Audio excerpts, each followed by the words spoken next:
فرض کرو اب اللہ کا شکر ہے غلامی کا نظام اس وقت نہیں ہے، لیکن جس زمانے میں تھا تو جو آقا ہوتا تھا وہ غلام کے لیے سب کچھ ہوتا تھا، یعنی غلام کا مالک ہوتا تھا باقاعدہ، اور مالک ہونے کے ناطے اس سے وہ جو چاہے کروا لیتا تھا اس سے۔ اب ایک فرض کرو کہ غلام ایک آقا ہے، وہ جابر و ظالم قسم کا ہے، کوڑے لگوا کر کام کراتا ہے،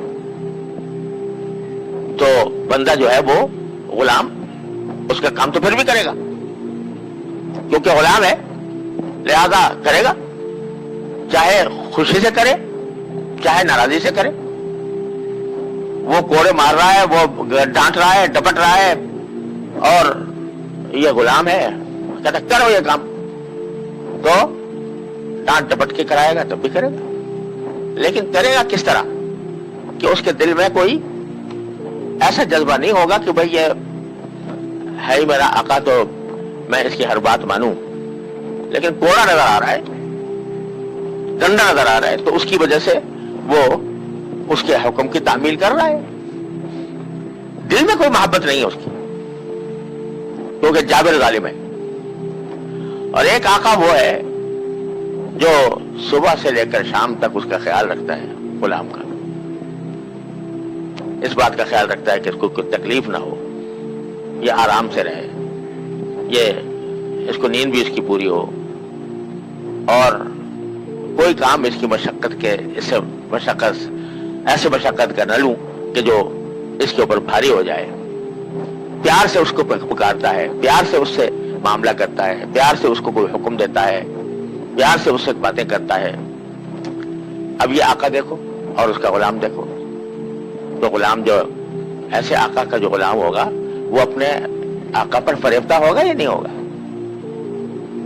کہ یہ آقا ہے، مجھے سب کچھ کر سکتا ہے، مجھے مار بھی سکتا ہے، مجھے ڈانٹ بھی سکتا ہے، مجھے سبھی کچھ کر سکتا ہے، لیکن اس نے مجھے اتنی پیار سے رکھا ہوا ہے، اتنی شفقت اور محبت سے رکھا ہوا ہے کہ میں اس کی شفقتوں میں نہال ہوں۔ تو اس کے دل میں جو آقا کی محبت ہوگی، اس کی جو عظمت ہوگی، وہ پہلے والے غلام سے کہیں زیادہ ہوگی۔ تو باری تعالیٰ یہاں اپنے نیک بندوں کو فرمایا عباد الرحمن، عباد الجبار نہیں یہاں پر فرمایا، عباد القہار نہیں فرمایا، بلکہ عباد الرحمن، کہ یہ بندے ہیں رحمان کے، جس نے ان کو اپنی نعمتوں میں نہلایا ہوا ہے، اس کے بندے ہیں۔ تو وہ یہ دل میں تصور رکھتے ہیں کہ میں ایک ایسی ذات کا بندہ ہوں، اس کا غلام ہوں کہ جس کی نعمتوں میں میں صبح سے لے کر شام تک نہایا ہوا ہوں۔ تو جو بندہ دل میں یہ بات رکھے گا کہ میں رحمان کا بندہ ہوں، تو پھر وہ اس کی اطاعت، اس کی تابعداری، اس کی فرما برداری محض زور زبردستی سے نہیں کرے گا، بلکہ اس کی فرما برداری وہ دل سے کرے گا۔ تو اس لیے فرمایا کہ سب سے میں تو سمجھتا ہوں کہ اس سے بڑا تمغہ کوئی اور ہو نہیں سکتا جو اللہ تبارک و تعالیٰ نے اپنے بندوں کو دیا، عباد الرحمن، اس سے بڑا تمغہ کوئی ہو نہیں سکتا جو کوئی آقا اپنے غلام کو دے، جو مالک اپنے بندے کو دے۔ تو عباد الرحمن یا رحمان کے بندے، اور بندگی ان کی سب سے اعلیٰ صفت ہے۔ اب اس بندگی کا جو مظاہرہ ہے وہ آگے ان کی صفات میں فرمایا کہ الذین یمشون علی الارض ہونا، یہ رحمان کے بندے وہ ہیں جو زمین پر عاجزی سے چلتے ہیں، عاجزی سے چلتے ہیں۔ وَإِذَا خَاطَبَهُمُ الْجَاهِلُونَ، اور اگر نادان لوگ ان سے مخاطب ہوتے ہیں، ان کو مخاطب کرتے ہیں تو یہ سلامتی کی بات کہتے ہیں۔ اب یہاں عباد الرحمن کے بعد جو سب سے پہلی اور مقدم صفت بیان فرمائی وہ یہ کہ زمین پر عاجزی سے چلتے ہیں۔ اصل مقصود یہ ہے کہ زمین پر عاجزی سے کیوں چلتے ہیں؟ اس لیے چلتے ہیں کہ دل میں تواضع ہے، تواضع کا کی تعریف کرنا مقصود ہے۔ اور اس کی اہمیت بتلانا مقصود ہے. نماز و کا ذکر بعد میں آ رہا ہے, والذین یبیتون لربہم سجدا وقیاما, لیکن پہلا وصف جو مطلوب ہے وہ ہے تواضع. بندگی کا پہلا سبق تواضع ہے. تواضع کی کیا معنی؟ کہ میری کوئی حقیقت نہیں. دل میں یہ سمجھے, زبان سے کہنے سے کچھ نہیں ہوتا.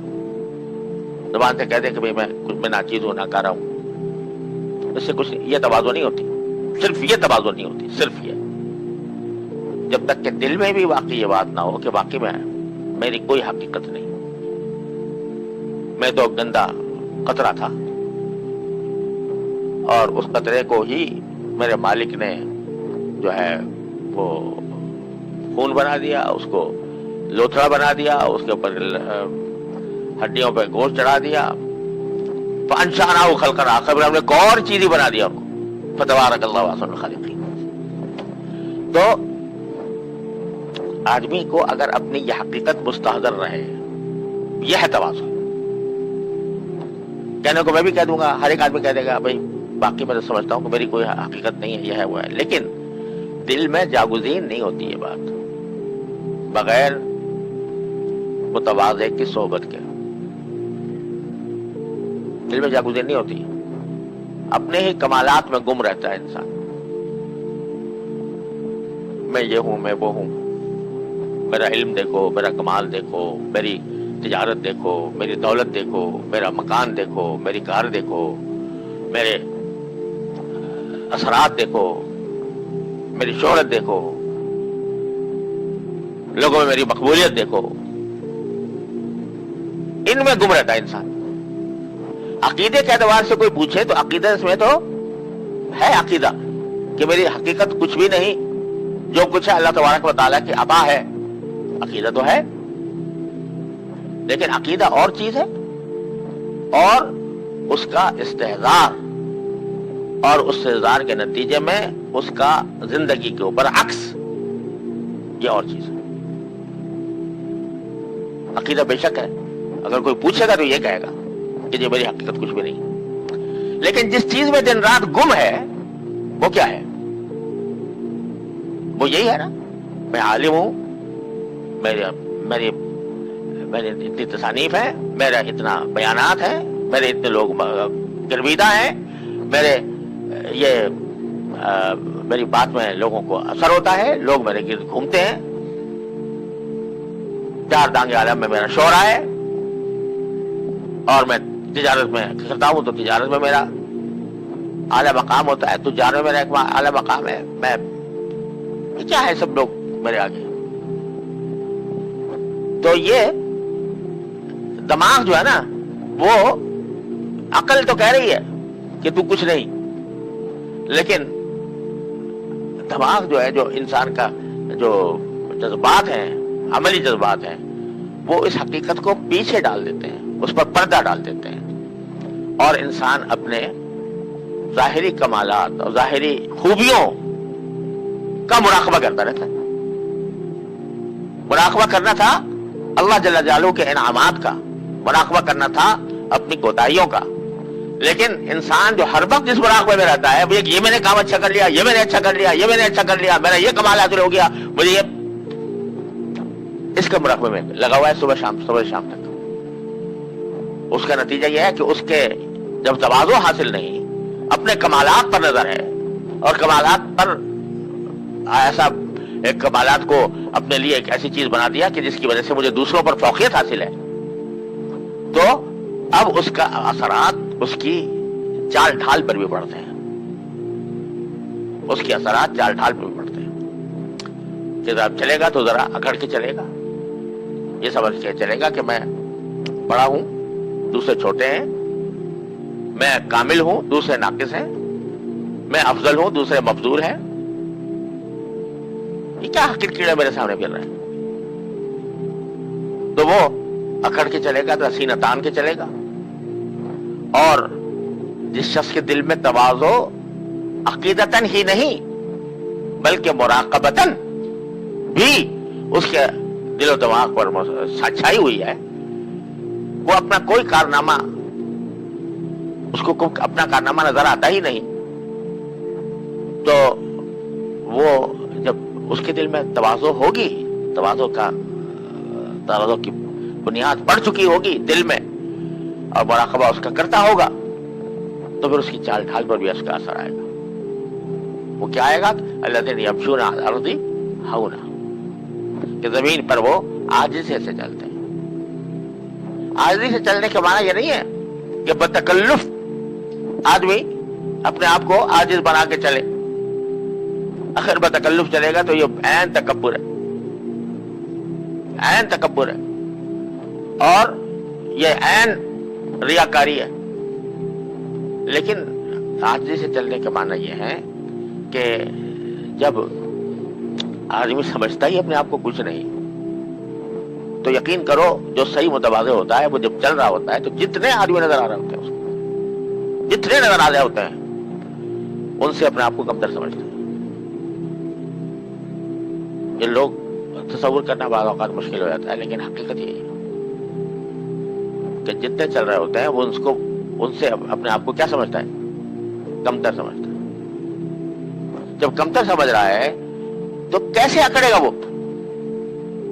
وہ طبعاً ہی، بتکلف نہیں، اس کی طبیعت ہی ہوگی کہ وہ بے تکلف بھی عاجزی کے ساتھ چلے گا۔ اگر کسی کی رفتار ہی چاہے اس قسم کی ہو، دیکھنے یعنی اس کی طبیعت رفتار بھی آدمی کی جو ہے، آدمی کی کیسی ہوتی ہے بعض اوقات، وہ تکبر کی وجہ سے نہیں ہو رہی، تکلف نہیں کر رہا، وہ جانتا ہے، کسی کو دوسرے کو حقیر نہیں سمجھتا، لیکن جانتا ہے کہ میں تکبر کرنے والا ہی نہیں ہوں، تو وہ اگر چال میں تھوڑا سا اس کے کچھ اس طرح کی چیز نظر آ بھی جائے تو وہ اس کے تواضع کے منافی نہیں ہے۔ لیکن جو آدمی بتکلف کرے، تکلف کے ساتھ چلے اور اس تکلف ہی کو اپنی عادت بنا لے، تو اس کو فرمایا لا تمشی فی الارض مرحا، زمین پر اکڑ کر مت چلا کرو، انک لن تخرق الارض ولن تبلغ الجبال طولا۔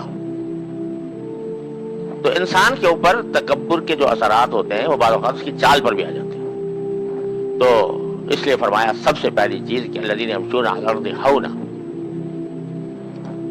اور بعض اوقات انسان کی آواز پر بھی آ جاتے ہیں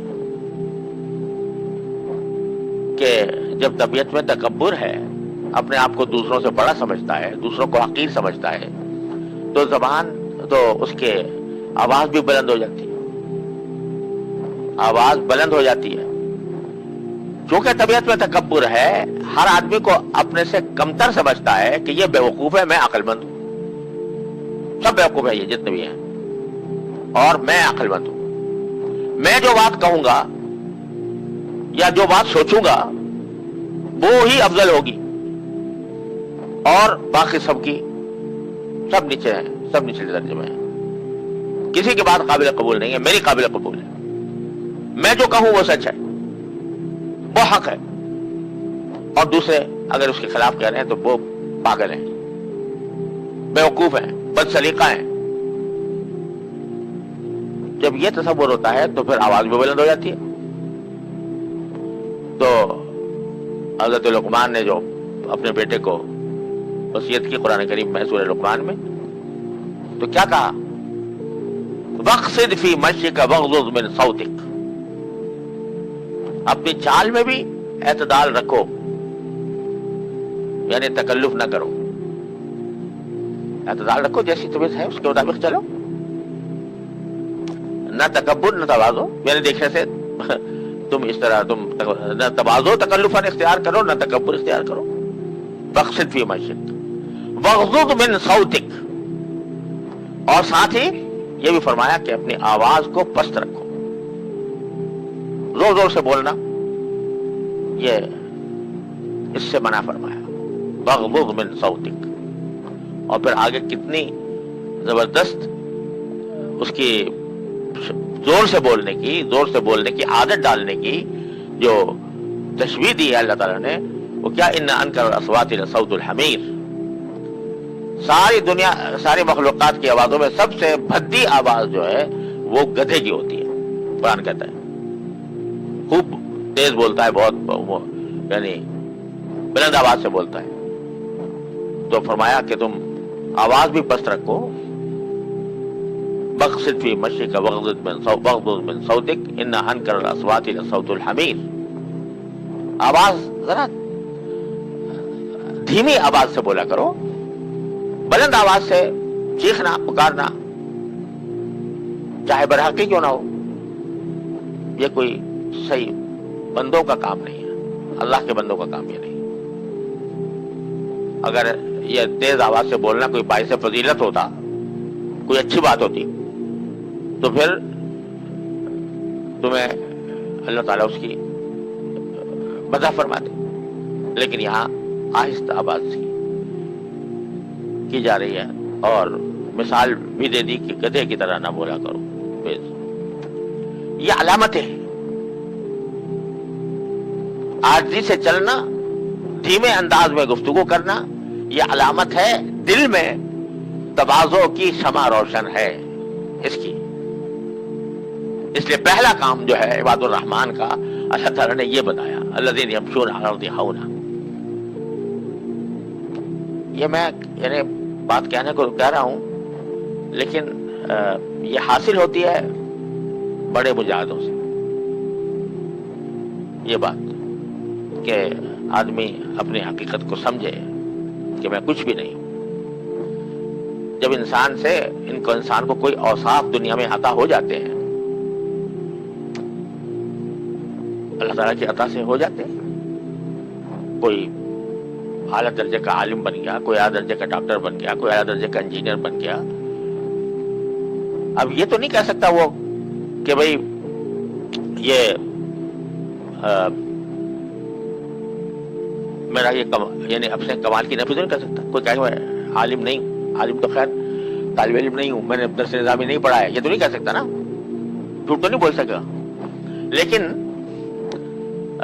وہ جب کہتا ہے کہ میں درس نظامی کا فاضل ہوں, میں ڈاکٹر ہوں, میں انجینئر ہوں, تو میں بعد میں کہہ تو رہا ہے, لیکن حقیقت میں دل میں یہ بات آ رہی ہے کہ یہ میں خود سے کچھ بھی نہیں ہوں, میرے مالک نے مجھے بنایا, یہ اس کی عطا ہے. میں دولت مند ہوں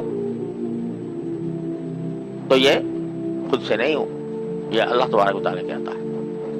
اس بات کا استحضار رہنا اور دھیان رہنا یہ مجاہدے سے ہوتا ہے, بزرگوں کی صحبت سے ہوتا ہے. ورنہ شیطان اسی چکر میں لگائے رکھتا ہے.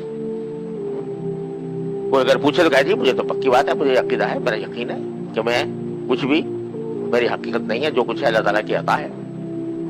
لیکن خدا کے بندے تیرا طرز عمل کیا ہے؟ تو طرز عمل سے کیا ظاہر کر رہا ہے کہ میں اس کا مال رکھتا ہوں؟ اور یہاں یہ بھی سمجھ لینا کہ ایک جگہ حضرت بزرگوں نے فرمایا کہ اپنے آپ کو اکمل سمجھنا یہ تواضع کے خلاف نہیں, لیکن افضل سمجھنا یہ غلط ہے. اکمل سمجھنا یعنی دوسرے کے مقابلے میں مجھے یہ کمال زیادہ حاصل ہے. مثال کے طور پر یہ کہ ایک آدمی جو ہے وہ ایم اے پی ایچ ڈی ہو گیا اور ایک آدمی ابھی میٹرک بھی نہیں کیا اس نے, تو کیا وہ سمجھے کہ بھئی یہ جو جس نے میٹرک بھی نہیں کیا یہ جو ہے یہ زیادہ کامل ہے مجھ سے, یا یہ سمجھے کہ نہیں کمال میرے پاس ہے اس کے مقابلے میں؟ تو اگر یہ سمجھے کہ بھئی جو میں نے ڈگریاں حاصل کی ہیں وہ ان کی مقابلے میں اعلیٰ درجے کی ہیں, تو اس میں اتنا سمجھنے میں کوئی حرج نہیں. لیکن دو خرابیاں ہیں جو تواضع کی طرف باریک باتیں ہوتی ہیں. ایک یہ کہ یہ تو کہہ رہا ہے کہ میں یہ کامل, میں اس سے زیادہ پڑھا ہوا ہوں, ٹھیک ہے, اس کے کہنے میں سمجھنے میں کوئی حرج نہیں, اس سے زیادہ پڑھا ہوا ہوں, لیکن پڑھا ہوا خود ہوں. یہ کمال پڑھائی کا یا علم کا مجھے خود حاصل ہو گیا, میرے اندر بذات خود کوئی یہ ایسی بات تھی کہ جس سے میں یہ پڑھ جاتا. یہ تو اللہ تعالیٰ کی عطا ہے. تو اس بات کا مراقبہ, اس بات کا استحضار, اس کا دھیان اگر نہیں ہے تو اکمل سمجھنا بھی تکبر ہے اگر اس کا دھیان نہیں ہے. دوسری بات یہ کہ اکمل چلو مان لیا لیکن افضل ہونا تمہیں کیا پتا. رب اشعث اغبر مدفوع بالابواب، کیسے لوگ بال پراگندہ غبار آلود دروازے پر جائیں تو لوگ دھکے دے کے نکال دیں، لیکن اللہ کے ہاں ان کا مقام کیا ہوتا ہے کہ لو اقسم علی اللہ لابر، اگر وہ اللہ کے اوپر کوئی قسم بھی کھا لے کہ قسم اللہ کی کہ یہ کام ہوگا تو اللہ کروا دیتا ہے وہ کام. ان کے اللہ تعالیٰ کے ساتھ تعلق اور اس کے قرب کا عالم یہ ہوتا ہے. تو یہ اس بات کا کسی کو پتہ نہیں. ایک آدمی ہے بیچارہ دیکھنے میں داڑھی نہیں ہے، مسجد میں نہیں آتا، پتہ نہیں نماز بھی پڑھتا ہے کہ نہیں پڑھتا، ایسے ہی آوارہ لوگوں کے ساتھ پھر رہا ہے. آپ کہو کہ میں اس سے افضل ہوں کیونکہ یہ آوارہ پھر رہا ہے؟ ارے کیا پتا اس کا کون سا عمل اللہ تبارک و تعالیٰ کو محبوب ہے، اس کا اللہ تعالیٰ کے ساتھ کیا تعلق ہے. تو اس کو حقیر سمجھو، اپنے آپ کو اس سے افضل سمجھو، یہ تکبر ہے.